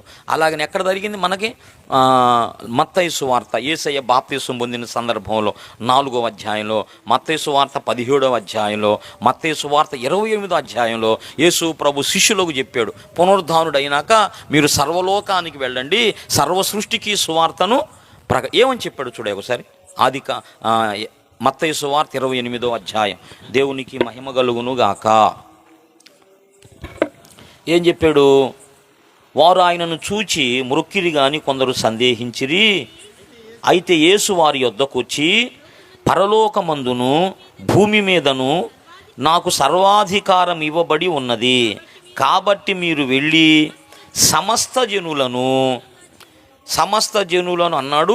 మార్కు సువార్త 16:15-16లో మీరు ఏమన్నాడు చదవమ్మా? మరియు అదుగో సర్వలోకమునకు వెళ్ళమన్నాడు, సమస్త జనులకు చెప్పమన్నాడు, సమస్త జనులను రమ్మన్నాడు. అంటే నేను ఏం చెబుతానంటే, యేసు ప్రభువుకు సంబంధించిన సువార్త అనేది భూమి మీద పుట్టిన ప్రతి మనిషికి అవసరమైందే. నాకు కాదంటే కూడదంటే కుదరదు, తర్వాత నీ కర్మ నీదే. అర్థమైంది? యేసు ప్రభు ఏమన్నాడు? సువార్త చెప్పండి, వింటే రక్షణ పొందుతావు, వినకపోతే ఏమన్నాడు? మీ పాదముల ధూళి అక్కడే దులిపుకొని రండమన్నాడు. రేపు విమర్శ దినమున ఆ ధూళి వచ్చిందంట సాక్ష్యంగా. దేవుడు చెప్పాడు, అన్నీ చూపిస్తున్నా వాళ్ళకేం పట్టదు. కాబట్టి అందరికీ సంబంధించినటువంటి విషయము ప్రభువును గురించిన సువార్త. అందరి దగ్గరకు వెళ్ళమన్నాడు. ఎవరైతే వాక్యమును విని అంగీకరించారో వారిని ఏం చేయమన్నాడు? వారికి బాప్తిస్మం ఇవ్వమన్నాడు. ఏం చేయమన్నాడమ్మా? బాప్తిస్మాన్ని ఇవ్వమన్నాడు. ఎట్లా ఇవ్వమన్నాడు చెప్పండి? ఎట్లా ఇవ్వమన్నాడంటే, తండ్రి యొక్కయు కుమారుని యొక్కయు పరిశుద్ధాత్మ యొక్కయు అద్దుగో. నామం ఒకటే, మళ్ళా వ్యక్తులు 3 ఉన్నారు కదా, తండ్రి యొక్కయు కుమారుని యొక్కయు పరిశుద్ధాత్మ యొక్కయు. ఒక మాట అంటే పోదు, కానీ 3 గురించి చెప్పాడు. మళ్ళా తండ్రి ఉన్నాడు, కుమారుడు ఉన్నాడు, పరిశుద్ధాత్మ ఉన్నాడు. నీ రక్షణ కొరకు వాళ్ళు ఈ 3 కూడా పాత్ర ఉన్నది. కాబట్టి ఈ 3 నామంలో బాప్తిసం తీసుకోవాలా. ఈ 3 కలిసిన నామం ఒకటి ఉంది, అది యేసు నామం. దేవునికి స్తోత్రం. మనం ఎలా బాప్తిసం ఇస్తామంటే, తండ్రి యొక్కయు కుమారుని యొక్కయు పరిశుద్ధాత్మ యొక్కయు త్రియేక దేవుని ఏకనామము. అది త్రియేక దేవుని ఏకనామమైన యేసయ్య నామంలో నీకు బాప్తిస్మాన్ని ఇస్తున్నాము.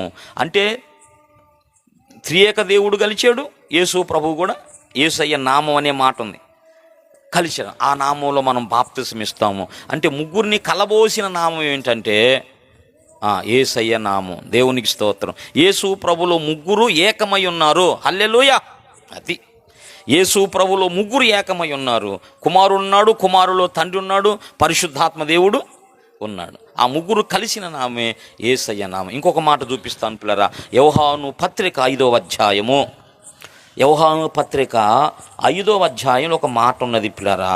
దేవునికి స్తోత్రం కలుగును గాక. 3 అనే మాట అక్కడ మనం చూస్తాం. 5వ అధ్యాయము 7వ వచనమయ్యా. 7 కాదు 6 కూడా. నీళ్ల ద్వారాను రక్తము ద్వారాను వచ్చినవాడు ఈయనే, అనగా యేసు క్రీస్తే. ఈయన నీళ్లతో మాత్రమే కాదు, నీళ్లతోనూ, నీళ్లు రక్తం మళ్ళీ ప్లస్ యేసు ప్రభు. ఈయన ఎలా వచ్చాడంట? నీళ్ల ద్వారాను రక్తము ద్వారాను వచ్చాను. నీళ్ల ద్వారా రక్తం ద్వారా వచ్చాడంట. ఆత్మ సత్యము, సాక్ష్యమిచ్చువారు ఆత్మయు. అది 7వ వచనం. సాక్ష్యమిచ్చువారు ఎవరంటమా? 3. ఎవరా 3? అనగా ఆత్మ, నీళ్ళంటే ఏంటో వాక్యం, నిర్మలమైన ఉతకమను అంటాడు. నీళ్లు, మరి రక్తం అంటే అది కూడా యేసు ప్రభుకే సాధు. అంటే త్రిత్వదేవుడు అన్నమాట పిల్లరా. ఆత్మ, నీళ్లు, రక్తం అన్నాడు. మరి ఇవి వస్తువులా వ్యక్తులా? నీళ్ళు ఏందయ్యా? నీళ్లు వ్యక్తా లేకపోతే మనం తాగే నీళ్ళ? నీళ్ళు మనిషి అంటామా? అనగా రక్తాన్ని మనిషి అంటామా? కానీ ఇక్కడ అన్నాడు కదా 3 అన్నాడు. 3 అంటే దాని అర్థం ఏంది? అంటే త్రిత్వదేవుడు, అంటే త్రిత్వదేవుని యొక్క దర్శనం అది. ఆత్మ ఉన్నాడు, నీళ్ళంటే మరొక దేవునికి అర్థం, రక్తం అంటే మరొక దేవునికి అర్థము. ఆత్మ అంటే ఇక్కడ పరిశుద్ధాత్మ కాదు, దేవుడు ఆత్మయ్యి ఉన్నాడు అనే మాట ఉంది. దేవుడు ఆత్మ గనుక అనే మాట. ఆత్మ. మరి నీళ్ళంటే యేసు ప్రభు యోహాను 7 అంటాడు కదా, ఎవరైతే నన్ను విశ్వసిస్తారో వాడి కడుపులో నుంచి జీవ జల నదులు పారుతాయి. జీవనది ఎవరు చెప్పండి? పరిశుద్ధాత్మ దేవుడు. జీవనదిని నా హృదయములో ప్రవహింపజేయుమయా, జీవనదిని నా హృదయములో ప్రవహింపజేయుమయా, శరీర క్రియలన్నీయు నాలో నశింపజేయుమయా,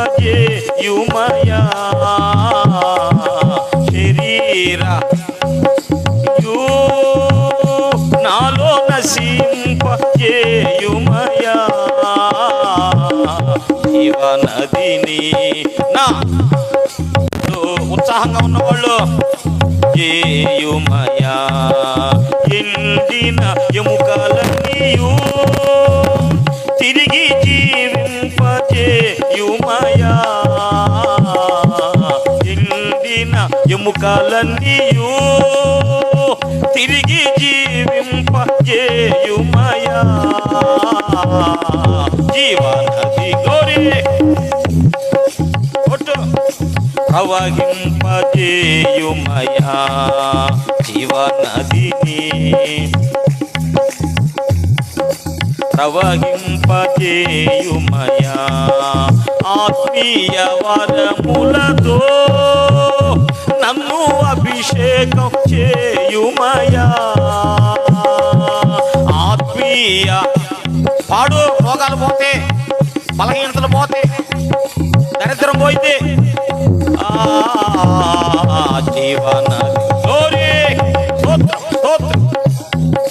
ప్రవహింపజేయుమయా, జీవనదిని నా హృదయములో ప్రవహింపజేయుమయా, హల్లెలూయా ఆమేన్, ఆమేన్ హల్లెలూయా ఆమేన్, హల్లెలూయా ఆమేన్, ఆమేన్ హల్లెలూయా ఆమేన్, జీవనదిని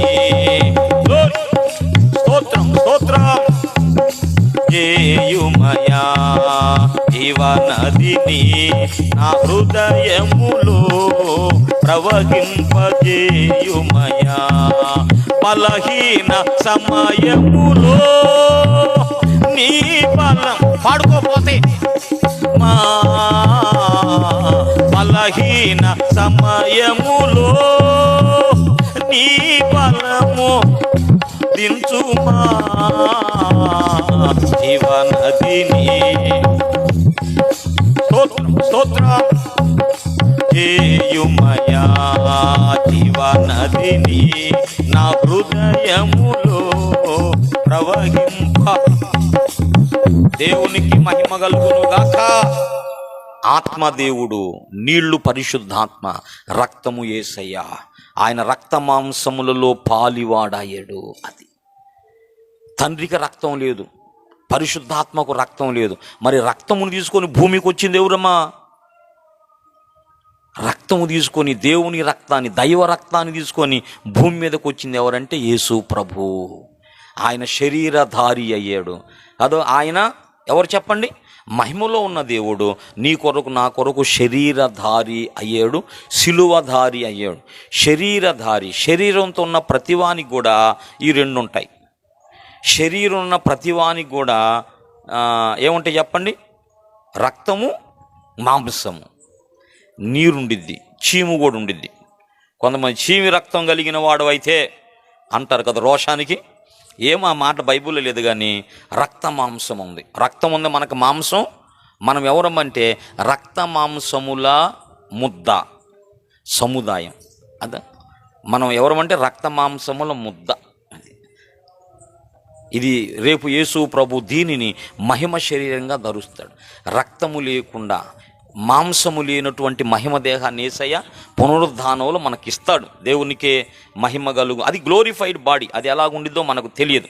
మంచిది. నేను ఏం చెబుతున్నానంటే, దేవుడున్నాడు, ఆయన ఉన్నవాడు అనువాడు, ఎవరూ లేక మునుపు, ఏమీ లేక మునుపు, సృష్టి ఏది అదా రవ్వంతైనా లేక మునుపు ఏమీ లేదు. ఆయన ఒక్కడే ఉన్నాడు. సమీపింపరాని తేజస్సులో ఆయన మాత్రము ఉన్నాడు. ఆయన మాత్రం ఉన్నాడు. అక్కడున్నాడు. అక్కడున్న దేవుడు ఎలాంటి వాడు అని మనం ఆలోచిస్తే త్రియేకునిగా మనం చూస్తున్నాం. అది అక్కడ ఒక్కడున్నాడా, ఎవరున్నారు అని మనం ఆలోచిస్తే సృష్టి చేయనంత వరకు పిల్లరా, ఇది నా అభిప్రాయము, దేవుడు నాకు ఇచ్చిన ఆలోచన, తలంపు. ఒకవేళ మరి తప్పు అయితే దేవుడు క్షమించునుగా, ఇంతకంటే సత్యము నాకు నేర్పించునుగాక. అంటే ఎవరూ లేని, ఏదీ లేనటువంటి ఒక సందర్భం ఉంది. అది సమీపింపరాని తేజస్సులో దేవుడు ఉన్నాడు. అక్కడ ఒక్కడే ఉన్నాడు. వీళ్ళిద్దరు కూడా ఆయనలో ఏమై ఉన్నారు? ఆయనలో ఒక భాగమై ఉన్నారు. వీళ్ళు వెలుపలకు వచ్చిన సందర్భం ఒకటి ఉంది.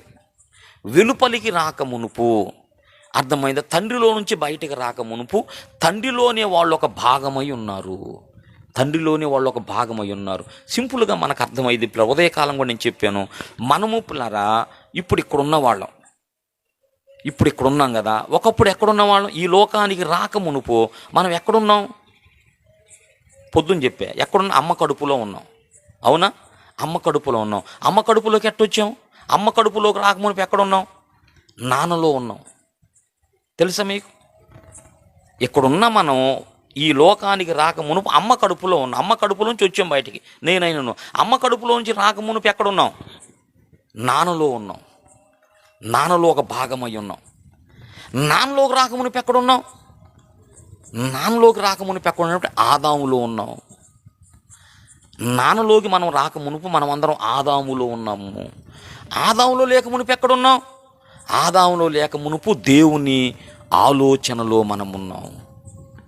పిల్లరా, ఇది అర్థమైతే ఇప్పుడు ప్రస్తుతము క్రైస్తవ సమాజం అంతా కూడా ఈ త్రిత్వాన్ని గురించి కొట్టుకుంటున్నారు. ఇదేం తండ్రి ఏంటి, కుమారుడు ఏమిటి, ఈయన పుట్టడం ఏంటి, ఈయనెవరు, ఆయనెవరు, అసలు గందరగోళం ఏర్పడింది. అంటే అర్థం కాక తండ్రిని అర్థం చేసుకోవటం, కుమారుని అర్థం చేసుకోవటం, పరిశుద్ధాత్మను అర్థం చేసుకోవటం కుదరక బైబిల్లోనే కనపడుతున్నారు. మనకి బైబిల్లోనే ముగ్గురు కనపడుతున్నారు. మరి ముగ్గురు దేవుళ్ళ అంటే కాదు, ఒక దేవుడే. త్రియేక దేవుడని నమ్ముతున్నాం. మరి త్రియేక దేవుడు నమ్మితే మరి ముగ్గురు వేరుగా కనపడుతున్నారుగా. తండ్రి ఉన్నాడు, తండ్రికి వేరుగా కుమారుడు ఉన్నాడు, కుమారుడు వేరుగా పరిశుద్ధాత్మ ఉన్నాడు. మళ్ళీ ముగ్గురు అంటున్నారు. ఏమిటి గందరగోళం అంతా అని మనం ఆలోచిస్తే, ఇప్పుడు నేను చెప్పింది మీకు అర్థమైతే ఊరకనే అర్థమైంది. నేను ఏం చెప్పాను? అసలు ఈ లోకానికి రాకముందు మనం ఎక్కడున్నాం? ఎవరికి కనబడకుండా దేవుని యొక్క మనస్సులో మనం ఉన్నాం. దేవుని ఆలోచన ప్రపంచంలో ఉన్నాం. దేవుని ప్రణాళికలో ఉన్నామయ్యా. అసలు ఈ లోకానికి రాకముందు అక్కడ ఉన్నాం అన్నమాట. దేవుని ఆలోచనలో మనం ఉన్నాం. ఆలోచన మనలను దేవుడు ఒక సందర్భంలో బయటికి రావాలని కోరుకున్నాడు. ఆ సందర్భంలో ఆదామును చేశాడు. ఆదాములోనే మనల్ని అందరిని తీసుకొచ్చి పెట్టాడు. ఆదాములో తీసుకొచ్చి దేవుని ఆలోచనలో ఉన్న మనలను ఆదాములోకి తీసుకొచ్చి పెట్టాడు. ఆదాములో ఉన్నటువంటి మనలను మన పితరుల్లో, మన తాత ముత్తాతల్లోకి తీసుకొచ్చి పెట్టాడు. తర్వాత మన నాన్నలోకి మనల్ని తీసుకొచ్చి పెట్టాడు. నాన్నలో ఉన్న మనల్ని అమ్మలోకి తీసుకొచ్చి పెట్టాడు. అమ్మలో ఉన్న మనల్ని భూమి మీదకి తీసుకొచ్చి పెట్టాడు. అర్థం కానుడు స్తోత్రం చెప్పండి. అండర్స్టాండింగేనా? మరి అర్థమైనడు స్తోత్రం చెప్పండి. ఇంకోసారి చెప్పండి. నిజమేనంటారా? అమ్మ శిరీష, అర్థమైందంటావా? మనం ఎక్కడున్నాం? ఒకప్పుడు ఇక్కడి నుంచి పోదాం. సరే, ఇప్పుడు ఎక్కడున్నాం? భూమి మీద ఉన్నాం.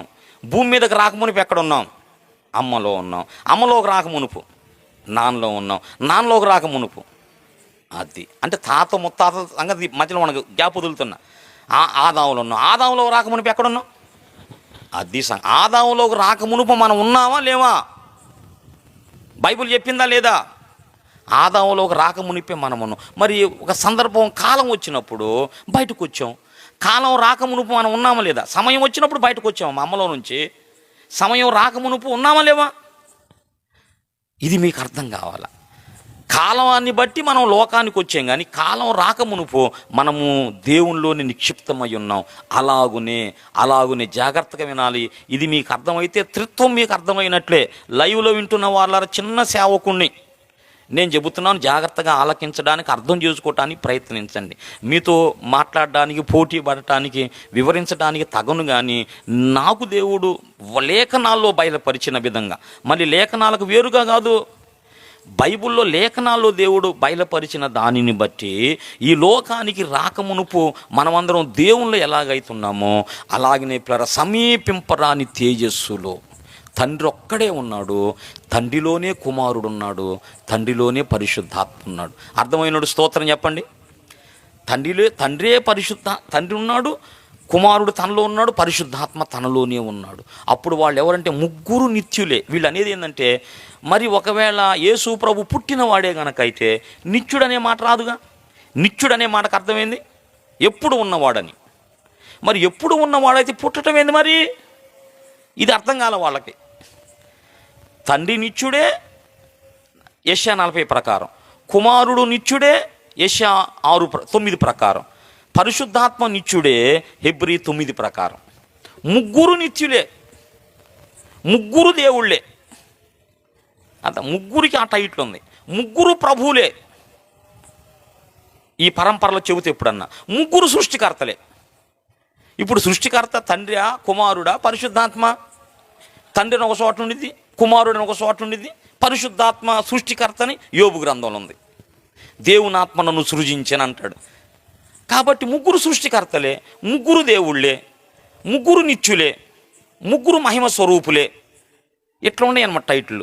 మరి ముగ్గురు సమానులైతే మరి ఒకళ్ళు తక్కువ ఎక్కువ అనే పరిస్థితి ఎందుకు వచ్చిందంటే సృష్టి చేసిన తర్వాత వచ్చిందన్నమాట.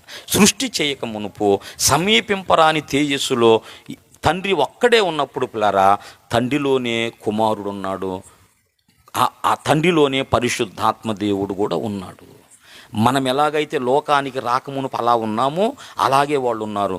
కాలము మరి సమయం వచ్చినప్పుడు, ఆయన సంకల్ప నెరవేర్చు వచ్చినప్పుడు మనం ఎలాగైతే బయటకు వచ్చామో అలాగే తండ్రి అయిన దేవుడు సమీపింపరాని తేజస్సులో ఒక్కడే అమరత్వము కలిగిన వాడై ఉన్న దేవుళ్ళలోనే వీళ్ళు ఉన్నారు. ముగ్గురు త్రియేకులు, త్రియేక దేవుడుగా అక్కడున్నాడు. ఒక సమయం వచ్చింది, ఆయన సృష్టిని చేయాలనుకున్నాడు. సృష్టిని చేయాలనుకున్న సందర్భంలో అప్పుడు కుమారుణ్ణి ఆయన కన్నాడు, పరిశుద్ధాత్మను కన్నాడు. దేవునికి స్తోత్రం. ఆదిని పరమపిత సృష్టిని చేయునెడా, ఆదిని పరమపిత సృష్టిని చేయునెడా, ఈ మహిమాత్యుడే దేవునికి బాహువాయె గదా, ఈ మహిమాత్యుడే దేవునికి బాహువాయె గదా. సృష్టి విధాతయై సృష్టికి నిలయుడై, సృష్టి విధాతయై సృష్టికి నిలయుడై, తన ఘనవాక్కుచే బ్రహ్మాండపు నిర్వాహకుడై, తన ఘనవాక్కుచే బ్రహ్మాండపు నిర్వాహకుడై, భువనములన్నిటికి ఆధారము తానాయె గదా, భువనములన్నిటికి ఆధారము తానాయె గదా. నమ్మిన వారికి ఆ ప్రభువే కల్ప, నమ్మిన వారికి ఆ ప్రభువే కల్పతరు గదా. బలిరే ఎంత మధురము యేసుని నామ సుధా, బలిరే ఎంత మధురము యేసుని నామ సుధా, యేసుని నామ సుధా నాదుని దివ్య కదా, యేసుని నామ సుధా నాదుని దివ్య కదా. ప్రోలిన వారి కదే శాశ్వత సుఖదాయి సదా, ప్రోలిన వారి కదే శాశ్వత సుఖదాయి కదా. బలిరే ఎంత మధురము యేసుని నామ సుధా. హల్లెలూయా. దేవుడు ఒకానొక కాలం లేదు ఇంకప్పుడు. సమీపింపరాని తేజస్సులో ఆయన మాత్రమే ఉన్నాడు. ఆయన మనస్సులో ఒక ఆలోచన కలిగింది. అదేమిటంటే సృష్టిని చేయాలి. సృష్టిని చేయాలంటే అప్పుడు తండ్రి మొట్టమొదట ఒక కుమారుణ్ణి కన్నాడు, లేక వెలుగులోకి తీసుకొచ్చాడు. ఏదన్నా మీరు అన్వయించుకోండి దాన్ని. కుమారుణ్ణి తనలోంచి తీశాడు. అది తనలో ఒక భాగమే కుమారుడు. పిల్లరా, నేను చాలాసార్లు త్రిత్వములో ఎవరిని మనం వేరు చేసి మాట్లాడకూడదు.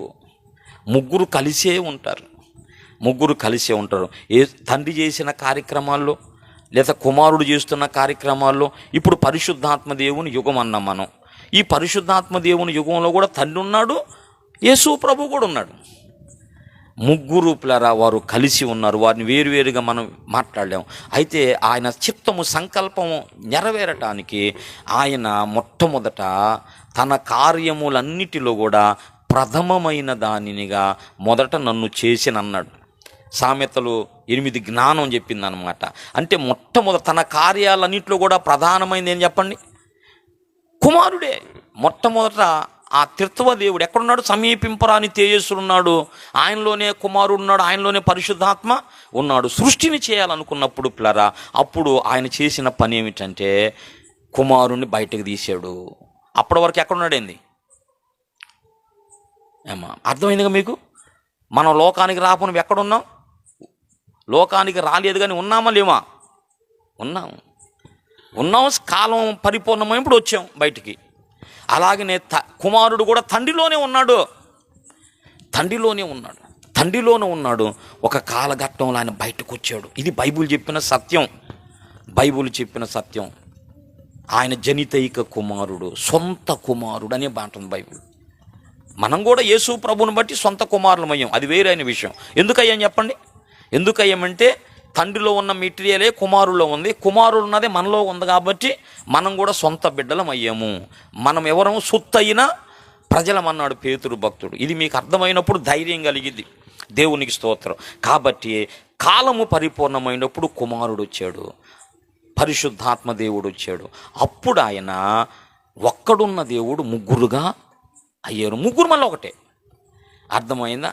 ఆయన దైవ చిత్తం అన్నమాట. ఆయన సంకల్పం నెరవేరుట కొరకు పిల్లరా మళ్ళీ వాళ్ళు అలాగే ఉన్నారు. మళ్ళీ తండ్రిలో కలిసిపోయినట్టుగా ఉండదు. ఒక మాట ఉంది పిల్లరా, అది మీకు చూపిస్తాను. ఈ సంకల్పం అంతా అయిపోయినాక ఒక అద్భుతమైన మాట 1 కొరింథీ పత్రిక 15వ అధ్యాయంలో ఒక అద్భుతమైన మాట అది ఎలా జరిగిద్దో మనకు తెలియదు కానీ ఒక అద్భుతమైన మాట అయితే అక్కడ ఉన్నది పిల్లరా. దేవునికి స్తోత్రం కలుగును గాక. దేవునికి స్తోత్రము. 27వ వచనమమ్మ. దేవుడు సమస్తమును క్రీస్తు పాదముల కింద లోబరిచి ఉంచెను, సమస్తమును లోబరసబడి ఉన్నదని చెప్పినప్పుడు ఆయనకు సమస్తము లోబరిచిన వాడు తప్ప సమస్తమును లోబరసబడి ఉన్నదని సంగతి విచితమే. మరియు సమస్తము ఆయనకు లోబరసబడినప్పుడు దేవుడు సర్వములో సర్వమగు నిమిత్తము కుమారుడు తనకు సమస్తము లోబరిచిన దేవునికి తానే, అది సర్వములో సర్వమగు నిమిత్తం కుమారుడు మరి తండ్రిలో కలిసిపోతాడు, లేదా తండ్రికి వేరుగా తండ్రిలాగానే తండ్రి ఉంచిన స్థానంలోనే ఉంచుతాడు అన్నటువంటి విషయం. ఈ రాత్రి వాక్యం అర్థమైందా? మనం ఏం చెప్పుకున్నాం? దేవుడు ఏమై ఉన్నాడు అనే విషయాన్ని ఈ రాత్రి మనం నేర్చుకుంటున్నాం. మనం నమ్మిన దేవుడు ఏమై ఉన్నాడు, అది మనం ఆరాధిస్తున్న దేవుడు ఏమై ఉన్నాడు. ఒకానొక సందర్భంలో ఆయన ఒంటరిగా ఎవరూ లేరు, ఏమీ లేని సందర్భం ఒకటి ఉన్నది. ఆ ఒక్కడున్నాడు కానీ ఆ ఒక్కళ్ళలోనే కుమారుడున్నాడు, పరిశుద్ధాత్మ ఉన్నాడు. ఒక సందర్భంలో సృష్టిని చేయాలనుకున్నప్పుడు అప్పుడు వీళ్ళు వెలుగులోకి వచ్చారు, వీళ్ళు బయటకు వచ్చారు. అట్లాగే ఉన్నారు. అట్లాగే ఉన్నా కూడా తండ్రి ఏ స్వభావంతో ఉన్నాడో కుమారుడు అదే స్వభావంతో ఉన్నాడు. కుమారుని స్వభావమే పరిశుద్ధాత్మ స్వభావం. ముగ్గురిని మనం వేరుగా మాట్లాడటానికి తండ్రి ఏమై ఉన్నాడు, కుమారుడు అదే ఉన్నాడు. కుమారుడు ఏమై ఉన్నాడు, పరిశుద్ధాత్మ కూడా అదే అయి ఉన్నాడు. దేవుని సంకల్పం ఏంటంటే మనందరి పట్ల ఆ త్రియేక దేవుడు ఏమై ఉన్నాడో భవిష్యత్తులో మనం అందరం అలా ఉండాలన్నది దేవుని ప్రణాళికలో భాగము. దేవునికి స్తోత్రం. కాబట్టి ఈ రాత్రి ఈ విషయాన్ని మనం అర్థం చేసుకోవాలా. మనం నమ్ముతున్న దేవుడు త్రియేక దేవుడు, త్రిత్వమైన దేవుడు. ఎందుకు ఎలాగూ జరిగిందన్నది మనము వాక్యం ద్వారా మనం చూసాం. దేవుడు ఒక్కడే ఉన్నాడని బైబిల్ చెప్పింది, కానీ ఒక్కడే ఉన్నాడని ఒక చోట ఉంది, ముగ్గురుగా ఉన్నారని పలుమార్లు బైబిల్ చెప్పింది. అవునా? ఒక్కడే ఉన్నాడనేది ఒక వచనం పిల్లరా, ముగ్గురుగా ఉన్నాడనేది పలుమార్లు కూడా లేఖనాల్లో మనకు ప్రత్యక్షమవుతున్న సత్యము. మరి ముగ్గురు కూడా ఒకళ్ళు తక్కువ కాదు, ఒకళ్ళు ఎక్కువ కాదు. అది ఏ విషయంలో తక్కువ కాదు, ఏ విషయంలో ఎక్కువ, అందరూ సమానులే. యేసుప్రభు ఎవరంట? దేవునితో సమానుడు అనే మాట ఉంది. ముగ్గురు సమానులే, ముగ్గురు నిత్యులే, ముగ్గురు ప్రభువులే, ముగ్గురు దేవుళ్ళే, ముగ్గురు సృష్టికర్తలే. ఎట్లా అర్థం చేసుకుంటాం దీన్ని? ఎట్లా అర్థం చేసుకుంటాం అంటే ఇప్పుడు నేను చెప్పిన దాన్ని బట్టి అర్థం చేసుకుంటాం. ఒకప్పుడు దేవుడు ఒక్కడే ఉన్న సందర్భం ఉంది, ఒక్కడగా ఉన్నాడు. కానీ ఆ ఒక్క దేవుల్లోనే మనం ఈ లోకానికి రాకమునుపు దేవుని ఆలోచన ప్రపంచంలో ఎలా ఉన్నామో అలాగే బయటికి రాలేదు. కానీ తండ్రిలోనే కుమారుడు ఉన్నాడు, తండ్రిలోనే పరిశుద్ధాత్మ దేవుడు ఉన్నాడు. ఒకానొక కాలఘట్టంలో సృష్టిని చేయాలనుకున్నప్పుడు వీళ్ళు వెలుపలికి వచ్చాడు. ఆ వెలుపలికి వచ్చినప్పుడు కుమారుడు అయ్యాడు. దేవునికి స్తోత్రం. వెలుపలికి రాకమునుపు అన్ని విషయాల్లో దేవుడే ఆయన. వెలుపలికి వచ్చాడు గనక కుమారుడు స్థానాన్ని ఆయన తీసుకున్నాడు. ఈ సత్యం మనం ఎరిగిన వాళ్ళమై ఉండాలా. మనం నమ్ముతున్న దేవుడు ఎవరో మనకి తేటగా అర్థమైనప్పుడే నిత్య జీవాన్ని మనం పొందుకుంటాం. మొదటి రోజు ఏం చెప్పాను? అద్వితీయ సత్యదేవుడు అయిన నిన్నును నీవు పంపిన యేసుక్రీస్తును ఎరుగుటయే నిత్య జీవం. కాబట్టి ఆయన అర్థం చేసుకుందాం. అర్థం చేసుకోవటం వలన తండ్రి దీవిస్తాడంట. పిల్లరా, మనం ఆయన గురించి మాట్లాడుకుంటున్నప్పుడు, పరిశుద్ధాత్మ దేవుడు మనకు నేర్పుతున్నప్పుడు తండ్రి సంతోషిస్తూ ఉంటాడంట. అంటే నన్ను అర్థం చేసుకున్న నా బిడ్డలు, నన్ను తెలుసుకోగలిగిన నా బిడ్డలని ఆయన సంతోషిస్తాడు. దేవుడి వాక్యము మనందరి కొరకు దీవించును గాక. దేవుణ్ణి గురించిన ప్రత్యక్షత మన హృదయాలలో స్థిరపరచబడును గాక. త్రియేక దేవుని, త్రిత్వమయున్న దేవుని గురించిన ప్రత్యక్షత ముద్రించబడును గాక. ఇది ఎవరు కాదనటానికి వీలు లేనటువంటి సత్యం. సత్యం ఇంకా నువ్వు ఏదేదో చెబితే కుదరదు, ఏదేదో చెబితే ఉండదు. అట్లా చెబితే బైబిల్ ఒప్పుకోదు. ఎందుకంటే ముగ్గురు ముగ్గురు ముగ్గురు అని ఒక చోట ఉంది, తర్వాత ముగ్గురు ఒకటేనని ఉంది, ముగ్గురు నిత్యులేనని ఉంది, ముగ్గురు మహిమ స్వరూపులు ఉంది, ముగ్గురు దేవుళ్ళు ఉంది. ఎట్లా ఎక్స్ప్లెయిన్ చేస్తా? కొంతమంది చెప్పేది ఏంటంటే దేవుడు ఉన్నాడు, ఆయనకు ఒక కొడుకు ఉన్నాడు, దేవుడేమో గొప్పోడు, కొడుకేమో చిన్నోడు. అర్థమైందా? ఈయన స్థానంలోకి ఆయన తీసుకెళ్ళి పెట్టకూడదంట, అట్లా అనకూడదంట. దేవుడని యేసుప్రభుని అనకూడదంట, ఆయన ఒక్కడిని అనాలి. ఈయన ఎవరంటే ఆయన కుమారుడు అనాలంట. పిల్లలు అది కాదు. ఇప్పుడు మనం తెలుసుకున్నది సత్యం. మాకు అర్థమైంది అన్నవాళ్ళు ఒకసారి అమ్మ స్తోత్రం చెబుతారా? పరిశుద్ధాత్ముడు ఇంకా మీకు అర్థము చేయును గాక. ఆయన గురించిన ప్రత్యక్షత మనకింకా తెలియజేయును గాక.